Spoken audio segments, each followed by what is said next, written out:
Assalamualaikum warahmatullahi wabarakatuh. Halo anak-anak, apa kabar kalian? Semoga selalu dalam keadaan baik ya, dan tetap semangat belajar di rumah. Hari ini kita akan mempelajari tentang perkembangbiakan hewan.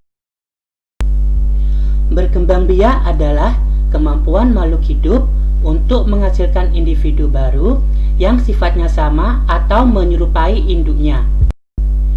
Perkembangbiakan pada hewan dibedakan menjadi dua macam, yaitu perkembangbiakan secara tak kawin atau vegetatif dan perkembangbiakan secara kawin atau generatif.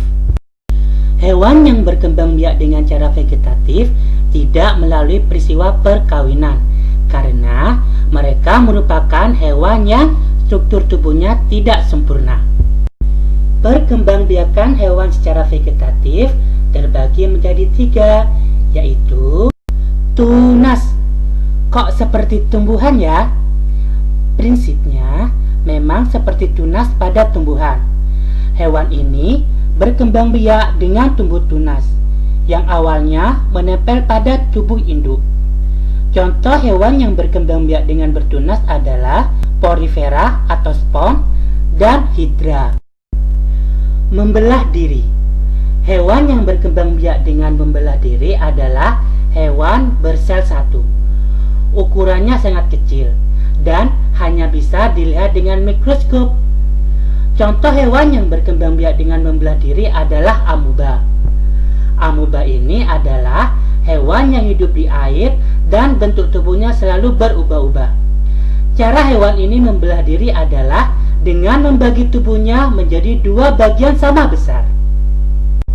Perkembangbiakan hewan secara vegetatif berikutnya yaitu fragmentasi. Fragmentasi merupakan hewan yang berkembangbiak dengan cara memotong bagian tubuhnya, lalu bagian tubuh yang terpotong itu akan tumbuh lagi. Contohnya adalah cacing. Bapak sudah menjelaskan perkembangbiakan hewan secara vegetatif. Sekarang Bapak akan menerangkan tentang perkembangbiakan hewan secara kawin atau generatif. Hewan yang berkembangbiak dengan cara generatif adalah hewan yang melalui proses perkawinan atau bertemunya sel telur dan sel sperma. Perkembangbiakan ini disebut juga dengan perkembangbiakan seksual. Perkembangbiakan hewan secara generatif terbagi menjadi tiga. Yang pertama, ovipar atau bertelur. Ovipar adalah salah satu cara perkembangbiakan hewan dengan cara bertelur. Hewan yang berkembangbiak dengan cara ovipar atau bertelur memiliki ciri-ciri tidak mempunyai daun telinga, tidak menyusui anaknya, biasanya bukan golongan mamalia, tidak mempunyai kelenjar susu, biasanya hewan unggas, dan induk mengerami telur. Contoh hewan ovipar adalah dari bangsa unggas atau bangsa burung, ikan, dan amfibi atau hewan yang hidup di dua alam. Contoh bangsa burung seperti ayam, bebek, dan angsa. 2. Vivipar atau beranak, yaitu perkembangbiakan dengan cara melahirkan atau beranak. Cara perkembangbiakan ini pada umumnya terjadi pada hewan mamalia atau menyusui. Ciri-ciri hewan yang berkembangbiak dengan cara vivipar yaitu biasanya termasuk hewan mamalia, menyusui anaknya, mempunyai daun telinga, tubuhnya ditutupi dengan bulu atau rambut, induk mengandung keturunannya selama beberapa waktu, dan mempunyai kelenjar susu. Contoh hewan yang berkembangbiak dengan cara vivipar adalah dari keluarga mamalia, seperti harimau, kuda, kucing, kambing, dan singa.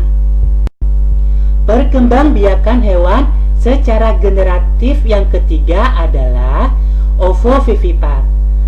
Ada yang tahu apa itu ovovivipar? ovovivipar yaitu perkembangbiakan hewan dengan cara bertelur sekaligus beranak.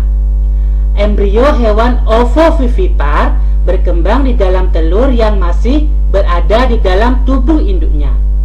Setelah cukup umur, anak hewan menetas dan keluar dari tubuh induknya, sehingga tampak seperti melahirkan.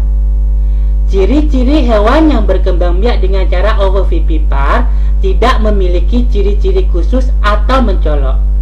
Akan tetapi, perbedaan hewan ovovivipar dengan hewan lain hanyalah dari proses pembuahan hingga melahirkan. Tetapi, secara fisik, hewan ovovivipar memiliki ciri-ciri seperti hewan ovipar. Contoh hewan yang berkembang biak dengan cara ovovivipar adalah hiu, buaya, dan ular boa. Itulah tadi pembahasan tentang perkembangbiakan hewan. Semoga bermanfaat dan terima kasih.